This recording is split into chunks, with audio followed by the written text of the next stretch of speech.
په دې ویډیو کې د نیلسن منډیلا پر ژوند خبرې کوو. منډیلا د لومړۍ نړیوال جګړې د پای پر کال په 1913 زیږدیز کې سویلي افریقا کې زیږېدلی. د نوموړي پلار سویلي افریقا کې د تیمبو ټبر په نوم د یو قوم مشر او مخور کس و. هغه د حقوقو او قانون په برخه کې لوړ زده کړې کړې وې.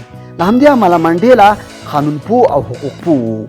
هغه مهال چې د پوهنتون کې محصل و نو د بې عدالتۍ او تعصب په وړاندې د مبارزې فکر ورته پیدا شو او دا یې درک کړه چې سویلي افریقا کې ژور نژادي، قومي او ژبنی تعصب، کرکه، بې عدالتي او توپیر شتون لري. نوموړی هغه وخت د نژادي کرکې څخه اغېزمن شو چې د سویلي افریقا په ویټ واټرسرنډ پوهنتون کې یې زده کړې پیل کړې وې.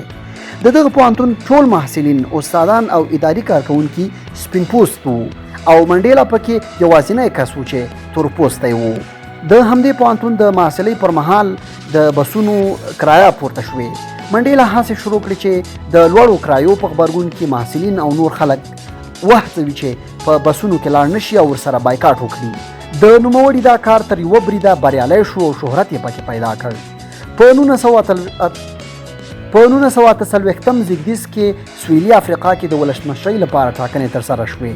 دې ټاکنو کې اصل داسې و چې د یاد هېواد لږکیو او سپین پوستکو پکې رایه اچوله او تور پوستکو پکې اجازه نه لرله.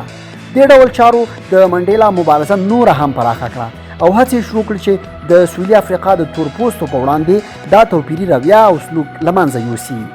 دا چې د سویلي افریقا حکومت د لږکیو سپین پوستو په لاس کې وو او دغه هیواد کې تور پوستي له هر ډول حقوق او امتیاز محروم کړي وو او په اجباري ډول یې پرې هر څه منل، نو منډیلا یې غوسه کړ او د سوله ییزې مبارزې پر ځای یې پر وسلوالې مبارزې پیل وکړ.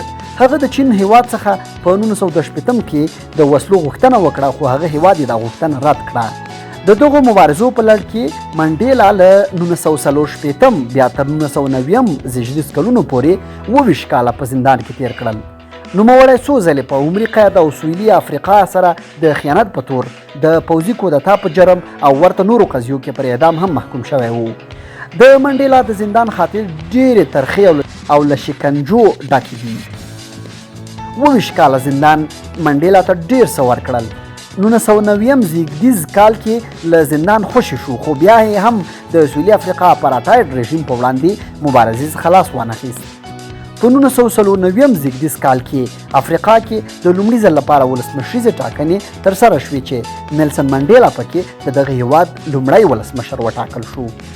منډیلا په 2014 کال کې د 95 کلونو په عمر د ورپېښې ناروغۍ له امله ومړ. دی په دین عیسوي و او د جنازې مراسمو ته یې د امریکا لومړنی تورپوستی ولسمشر باراک اوباما هم ورغلی و. د نورو دغه ډول ویډیوګانو لپاره همدا چینل روحي سبسکرایب کړئ.